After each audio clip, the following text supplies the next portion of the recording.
Olá pessoal, tudo bem? Bem-vindos à continuação da nossa aula de CSS. Hoje a gente vai dar continuidade ao assunto que a gente parou na primeira aula, tá? Então essa é a aula 2 de CSS.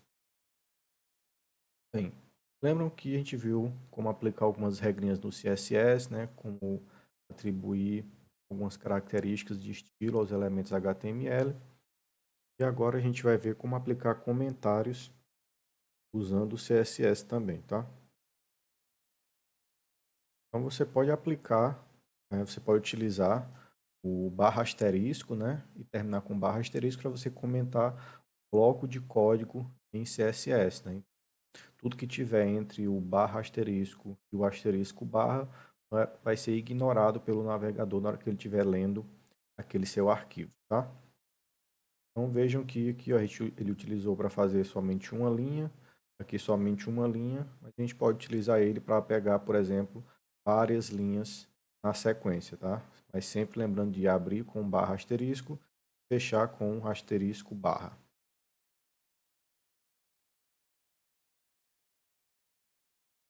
Também tem os tipos de CSS, né? A forma que você invoca o CSS. Então você pode fazer uma invocação do CSS inline, pode fazer uma invocação incorporada, e a terceira maneira é você importar ou linkar a partir de um documento externo. Lembra que a gente falou que isso aqui era mais indicada quando você está em um projeto maior, né? Então, o que é a folha de estilo inline, né? Então, as regras do CSS elas são declaradas dentro da tag do elemento HTML com o uso dos atributos style, né? Só se aplica a um elemento HTML e mistura a apresentação com a marcação. Vejam que aqui a gente está definindo ó, style igual ao bota o código aqui, isso dentro da tag P. Então isso aqui ele vai ser aplicado unicamente a essa tag aqui. Era a mesma coisa que como se a gente colocasse lá ele separado e dissesse que seria p.id. Né? A gente desse um ID para esse P aqui. Então isso aqui ele só vai ser aplicado a essa aqui, tá? Essa única elemento HTML.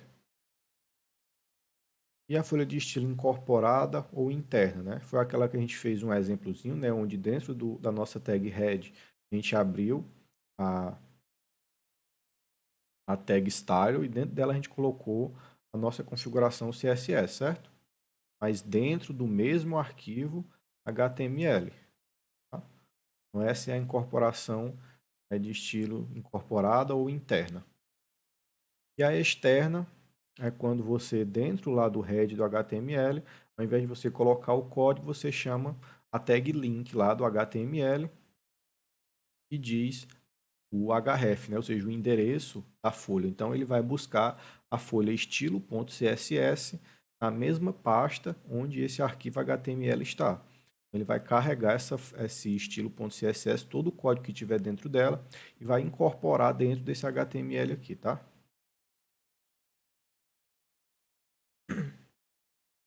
E a forma importado é quando você utiliza dentro da tag style, né? Você coloca o arroba import, define também a URL, tá? Esse aqui você utiliza uma tag HTML que é mais conhecida, né? Que é a link. Então fica a seu critério. E agora sobre as cores, tá? Como é que a gente faz para especificar cor utilizando o CSS? Pode utilizar diferentes formatos. Pode utilizar o formato RGB, o X, o HSL, o RGBA, o HSLA. Tá? É uma sopinha de letrinha mesmo, tá? Então, não precisam se atentar a todos os detalhes dessas regrinhas aqui, mas principalmente o RGB, tá? O RGB é o mais utilizado, né? O padrão RGB, vocês lembram que RGB ele tá para Red, Green, Blue, né? Ou seja, é a mistura dessas três cores principais, que é o verde, o vermelho, o verde e o azul. Então, a partir da mistura dessas cores aqui, você consegue fazer todas as outras, né? O padrão X, você define valores hexadecimais para representar as cores. Foi aquele lá que a gente utilizou, por exemplo, FFF, né? Aqui é um padrão X, né? Também é muito utilizado, tá? O RGB e o X são utilizados. O HSL, que é o Hue, Saturation e o Lightness, né? Então, quer dizer tonalidade, saturação e luminosidade. uma forma alternativa de você definir a cor, parecido com o RGB, mas ao invés de ser a junção das cores, você tem outros 3 atributos aqui que são misturados para você fazer a cor. Você tem o RGBA, que ele quer dizer RGB alfa, né? Ou seja, aqui você permite a inclusão de transparência. No RGB você não tem transparência. Aqui no RGBA já consegue definir alguma porcentagem de transparência na cor, né? O HSLA é o HSL alfa também, né? Que é o que permite a inclusão de transparência. Então vejam aqui alguns exemplos, né? Por exemplo, RGB 2559971. O que é que isso aqui vai fazer? Ele vai botar 255 do vermelho, ou seja, o máximo do vermelho. Lembram lá dos binários, né? Que você tem 256, né, bits, tem a relação lá com 64, 8, 2 bits e tal. O 255 seria o valor máximo. Aí do green você tem 99 pontos, né, de 255. E no red, green, blue e no blue você tem 71 pontos do azul, né? Então essa mistura aí vai gerar essa cor aqui que vocês estão vendo, tá? Essa mesma cor, ou uma bem próxima dela, é definida utilizando o X com esse código aqui. E também pode ser definido no HSL usando esse código aqui. Então, e aqui também é essa mesma cor, né? A cor chamada tomato, né? Cor de tomate. Porém, aqui você tem 50% de transparência, ou seja, aqui a gente está utilizando o RGBA e o HSLA. Você tem os mesmos valores do RGB, e aqui você tem 0,5, ou seja, 50% de transparência. E também no HSL você tem 50% de transparência. Então, esse quarto parâmetro aqui é a transparência. O exemplo aqui no código. Então, vejam aqui, a gente está fazendo uma definição inline, né? Ou seja, está aplicando esse código aqui dentro do style dessa tag H1. Está dizendo que o background color vai ser igual a RGB e a configuração. Aqui, background color, está passando o valor em hexadecimal. E aqui o valor utilizando a função HSL.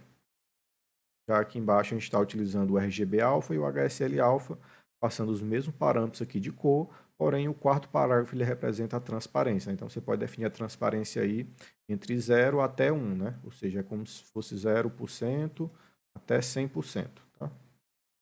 Mas ele é definido nesse intervalo aqui de 0 a 1. Então, 0,5 é igual a 50%. Há algumas cores RGB, né? Lembre que RGB é Red, Green, Blue, né? Então, se você define 255, ou seja, o máximo para o red, que é o vermelho, não vai ser vermelho, né? Ou seja, os outros dois aqui são zero. Ou seja, você tem zero valores de green, de verde, e zero valores de blue. Então, você faz a cor vermelha. Aqui, se você define o RGB como sendo 00 e 255, 255 é o blue, então ele vai ser só o azul, certo? E você começa a misturar as cores, né? Você vai ter 60 de red, de vermelho, 179 de green e 113 de blue. Então essa mistura vai gerar essa cor aqui que vocês estão vendo aqui, ó. Tá? E aqui você tem outras combinações que você vai utilizando aí para poder montar a cor que você deseja. E uma ferramenta bastante importante que auxilia demais nessa geração da cor, você não tem que decorar cores, é utilizar aquela paletazinha lá do VS Code que eu mostrei a vocês. Então você digita lá no código o jogo da velha e ele aparece a paleta de cores lá que você consegue mexer o mouse e escolher, né, qual cor você quer a partir da identidade visual dela. RGB 000 é a ausência de todas as cores, né? Então é o preto. Você já tem tom de cinza, né? Tom de cinza, tom de cinza. E o branco é aqui quase totalmente branco e aqui o totalmente branco, né? Ou seja, branco é a presença de todas as cores aqui do RGB. E quando a gente está utilizando transparência, né? RGB com transparência, né? O RGBA. Então aqui você tem zero de transparência, né? E você tem 20%, você tem 0,4, 0,6, 0,8 e aqui é sem transparência, né? Valor máximo que é 1. E as cores X, né? FF00, 000F. Vejam que é bem similar lá na formação do RGB, né? O que você está fazendo com números, né? Então, vejam. Os dois primeiros dígitos aqui vão representar o green, né? Então, seria FF, ou seja, que é 255. Seria o máximo, né? Só que isso aqui está em hexadecimal. No blue, 00 green, 00 vermelho, 00 verde e FF blue. E o FF é o quê? FF em hexadecimal é 255. Tá? Então, vejo que tem essa relação aí, só muda a forma de você escrever o número, né? Aqui tem outros exemplos de cores. O máximo é o FFF, que é a junção de todas as cores, que é o branco, tá?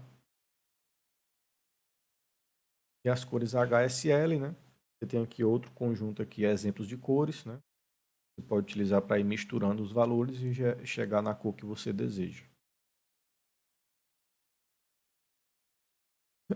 E outra característica do CSS é você utilizar a variável background, né, para definir valores que estão relacionados ao background, né, à parte geral do fundo da tela.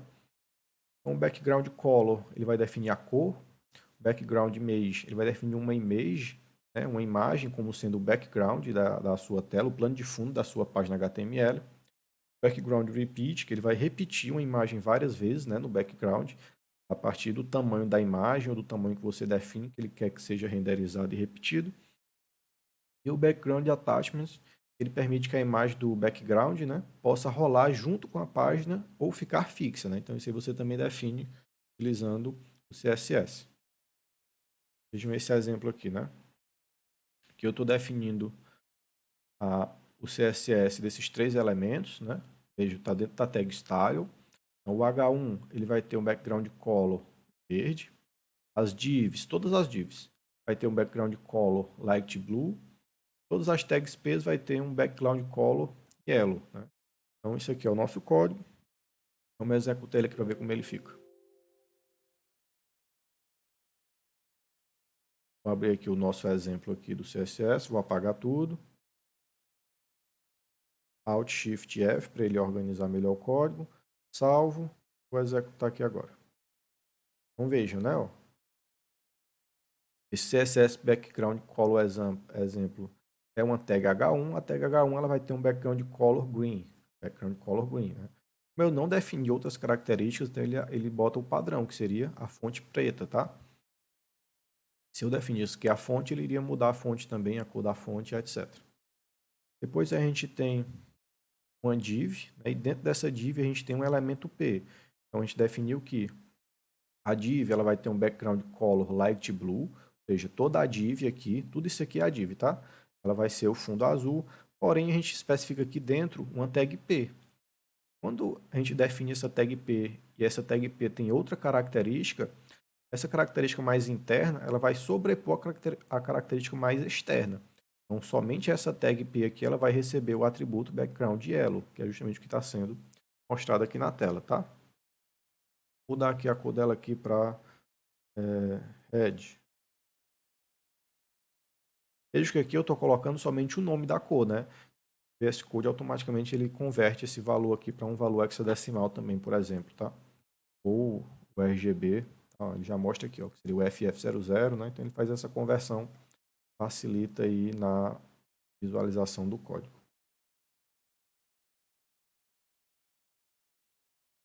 Certo? Você também pode definir a transparência, né, usando o RGBA ou o atributo opacity, né, opacidade do CSS. Aqui é outro exemplo, né, a gente está vendo que lá no VS Code. Vou apagar tudo aqui, botar o código. Veja aqui, dentro do style, né, da tag style, a gente está definindo que a div ela vai ter o background color nessa cor aqui, né, um tom de verde. O div.first, ou seja, a div que pertence à classe first, ela vai ter uma opacidade de 0.1, ou seja, 10%. A segunda vai ter uma opacidade de 30%. E a terceira vai ser uma opacidade de 60%. Tá? Então, a gente definiu aqui. Né? Então, a div class first, né? div.first vai ter essa opacidade aqui, a outra e a outra. Tá? Vou executar aqui para ver nosso código. Vejam, ó, aqui quando você define a opacidade 0.1, você quase não consegue ver o background, né? Porque é muito clarinho, a opacidade é muito baixa. Como você vai aumentando, você consegue ver que somente quando ela está com opacidade 1 é que você consegue visualizar de forma correta a cor que você definiu como sendo o background, né? As divs.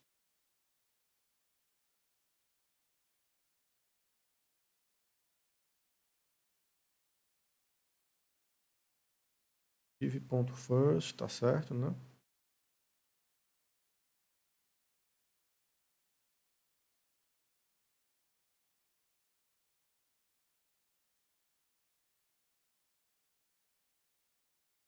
Deixa eu rodar em outro navegador para ver se aparece outro.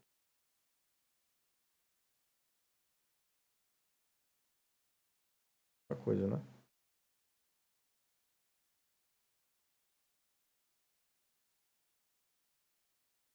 Gente,